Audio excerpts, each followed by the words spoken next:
Speaking of Kamala Harris, she has been all over the place ever since the debate, which she dominated. And she got a very nice bump from the debates. If you look at all the polling since the debates, she has opened up lead after lead after lead, and they've become bigger and bigger and bigger. I saw one from the New York Times the other day. It was an interesting poll. When I first saw it, it kind of didn't make sense because the New York Times, which is, I don't know, it's one of those polls that when that comes out, that one seems to get the most attention. But it had Harris and Trump tied, but it also had Harris beating Trump by 4 points in Pennsylvania. And if Harris wins Pennsylvania, I have a hard time believing that that race is tied, because if she wins Pennsylvania, it's all but over in a sense, unless some crazy thing happens, like she loses Michigan or she loses Wisconsin. I have again hard time believing that she is going to lose Pennsylvania if she loses if she wins Michigan and she wins Wisconsin. So I don't know. We'll see. Or I should say, I'm sorry. I have a hard time believing that she would lose either Michigan or Wisconsin if she wins Pennsylvania. So so that's going to play out. But she's been out. She had a town hall with Oprah Winfrey last night, and I'll be honest with you, I didn't even know what was happening until people started talking about it on Twitter. So I'm kind of surprised. I didn't know why I didn't know it was happening. I don't know. Did you guys know it was happening? But I found out sort of in the middle of it. And I went back and watched the whole thing. But there was one comment that she made that got a lot of news from the right and the left. And, you know, the left has always been painted as this party that wants to end the Second Amendment, and they want to change it, and they want to get rid of all guns. Well, if you listen to Kamala Harris last night, you're going to find out that that clearly is just not true. I'm a gun owner. Tim Walz is a gun. I did not know that.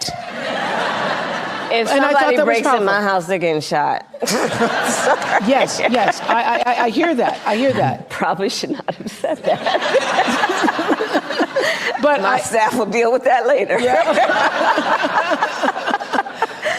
Well, she just switched some votes in some red states, I can tell you that. I mean, if she's talking about if somebody breaks into my house, somebody gets shot. And I'll be honest with you, as somebody that believes that we do not need these high-powered assault rifles, we don't need these AR-15s, we just don't need them.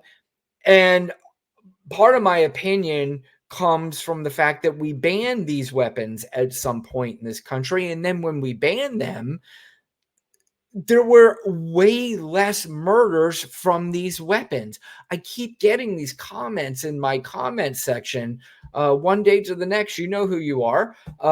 You know, about, you know, if they make gun laws or if they ban AR-15s, so does that mean that the bad guys aren't going to get their hands on them and never use them again? Of course not. We know that that's not the case, but I've countered a million times. And believe me, this isn't something that I'm a genius and I came up with. This is just something that is a logistical question when somebody says that. If you're saying that if we ban laws and bad guys are going to get their hands on it anyway, so we shouldn't ban laws, then what's the point of having laws at all? Why have rape laws? Why have murder laws? Why have assault laws? Why have laws against stealing things? That argument makes no sense. We have laws because it helps prevent some people doing things because they know the ramifications of it. So, yes, I get it. If we have laws, there are people that are going to put their hands on these guns. But if we ban these guns, there's going to be less of them to put people's hands on. So if there's less of them, that automatically reduces the murders using those guns. I mean, why is that so hard to figure out? I don't understand why people don't understand that.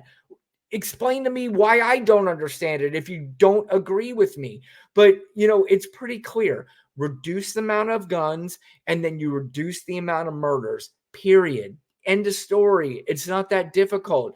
And quite frankly, as somebody that has a lot of friends with kids, I have family with kids. I don't have kids personally, but I have friends, family, people I know with kids. As soon as I hear one kid getting their head blown off by one of these guns, my first instinct is to say, other than heartbreak, beyond the heartbreak, is why? Why do we continue to do zero? And if you're trying to tell me that the solution to getting your child's head blown off is a radar detector or a metal detector, so I'll go back to the point where people tell me, if bad guys want to murder somebody with those guns, they're going to get their hands on the guns and they're going to murder anyway.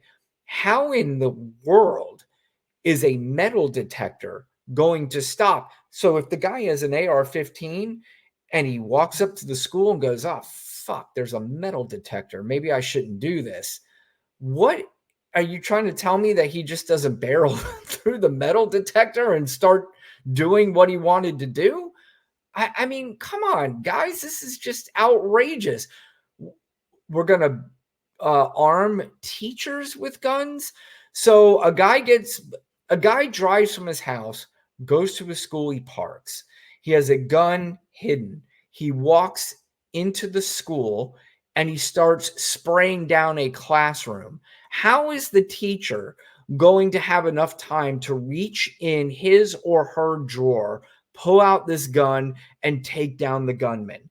Explain that to me. I'm not a big gun guy. Maybe you big gun guys know how this would happen, but I logistically can't figure out a way where that is going to make any kind of difference. But anyway, back to our future president, Kamala Harris. There's one subject, I shouldn't just say one in particular, because she's good on so many different things. But one in particular is abortion. And when she talks about abortion, this is where she connects so well, because when you're running for president, you need to connect. And that's exactly what Donald Trump did. He connected with people, in my opinion, the wrong way, but he connected with people and he was able to beat a machine that nobody ever thought could be beaten, and that is Hillary Clinton. But he found a way to connect with people and their grievances and their anger about things, and got enough people in different states to vote for him in order to win an electoral college victory. He obviously got blown out in the popular vote, which he'll get blown out. He got blown out against Joe Biden in the popular vote, and he'll get blown out again in this particular election in the popular vote. But he found a way to connect with people enough to win the electoral college, which is a ridiculous system. And hopefully one day we can change that, but that's for another time. But Kamala Harris knows how to connect with people.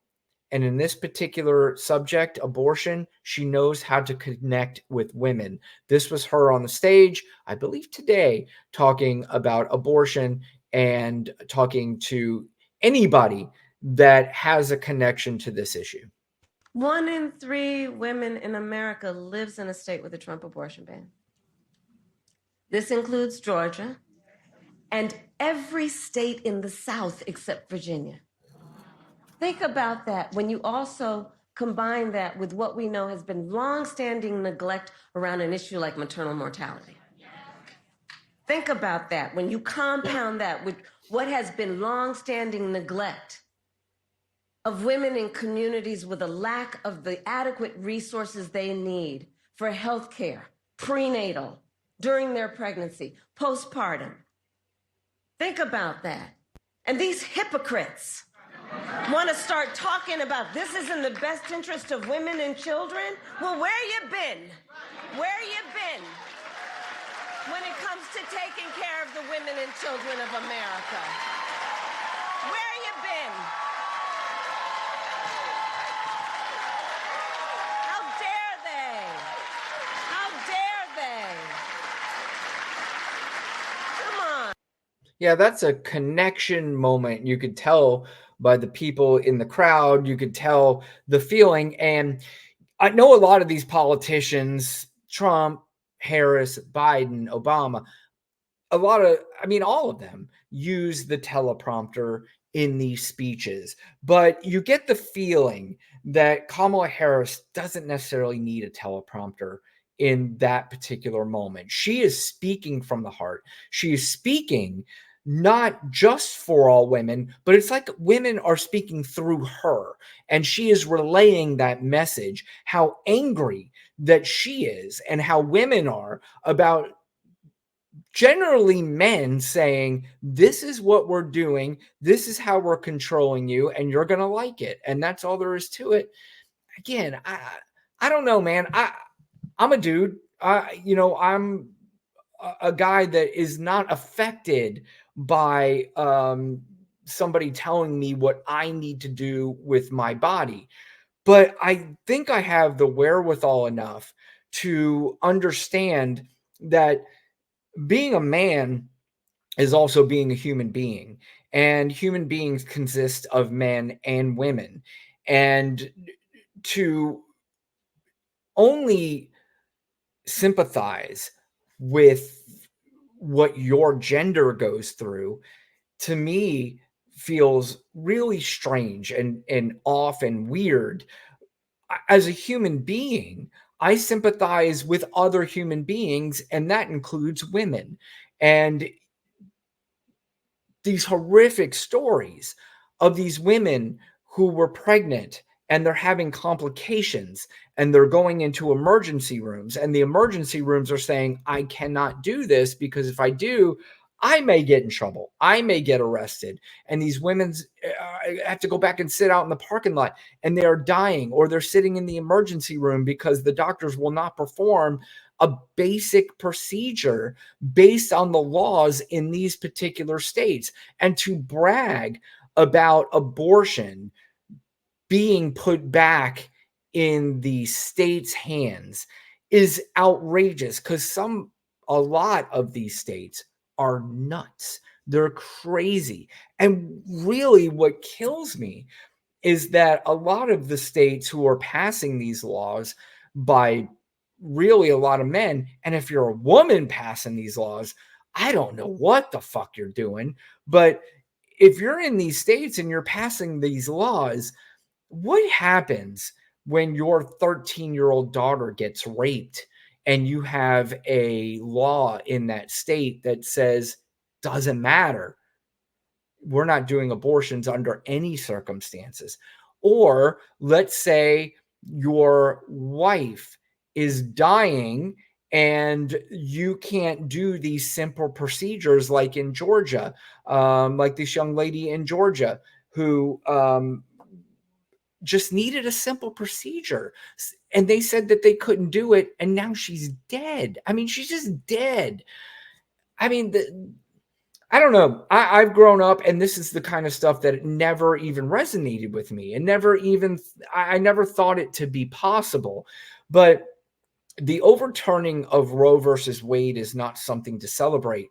The overturning of Roe versus Wade is doing nothing but killing your mothers, your daughters, your girlfriends, your wives, your sisters, your nieces, your wife's friend, your friend's wife, your whoever it is, any woman in your life. This is going to wreak havoc at some point on some of these people.